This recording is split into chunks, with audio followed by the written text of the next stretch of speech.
अस्सलाम वालेकुम दोस्तों।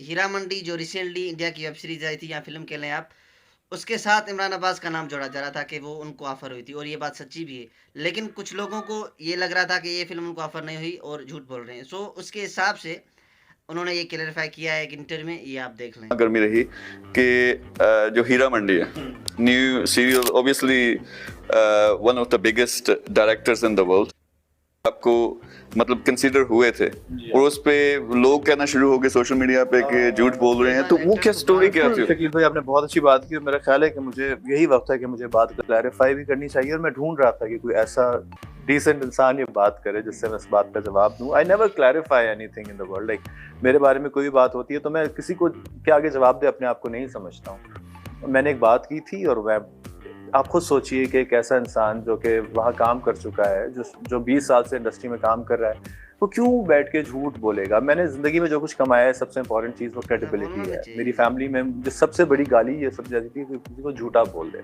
तो मेरे लिए तो वो बहुत टूटने वाली बात थी जब मुझे सबने कहा कि अरे झूठ बोल रहा है, अरे ये तो।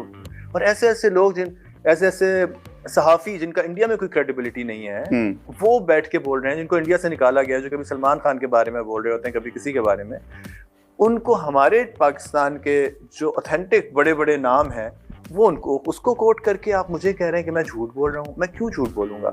मैं किसी बड़े डायरेक्टर, मैं महेश भट्ट के बारे में या विक्रम भट्ट के बारे में या संजय लीला भंसाली या राजकुमार हिरानी, इन लोगों के बारे में क्यों झूठ बोलूंगा? ये बड़े लोग हैं, बहुत बड़े नाम हैं। आप इनसे जाके पूछेंगे, अगर उन्होंने मना कर दिया तो मेरी क्या इज्जत रह जाएगी?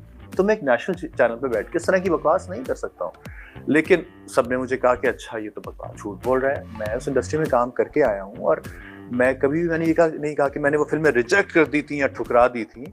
सर्कमस्टांसेस ऐसे हो गए थे कि मैं नहीं कर पाया। जिस तरह इसी तरह गुजारिश एक फिल्म थी जो हम कर रहे थे, लेकिन उसके बाद इंडिया पाकिस्तान के कुछ हालात खराब हो गए थे जिसकी वजह से मुझे वापस आना पड़ा था। वो भी संजय लीला भंसाली की फिल्म थी। ये सारी चीजें ऑन रिकॉर्ड हैं, आप जाके उनसे चेक कर लीजिए अगर आपको मुझ पर यकीन नहीं आता, क्योंकि मैं तो एक झूठा आदमी हूँ। तो जैसे कि गाइस आपने देखा कि इमरान अब्बास साहब ने कहा कि ये फिल्म वाकई उनको ऑफर हुई थी और वो झूठ नहीं बोल रहे।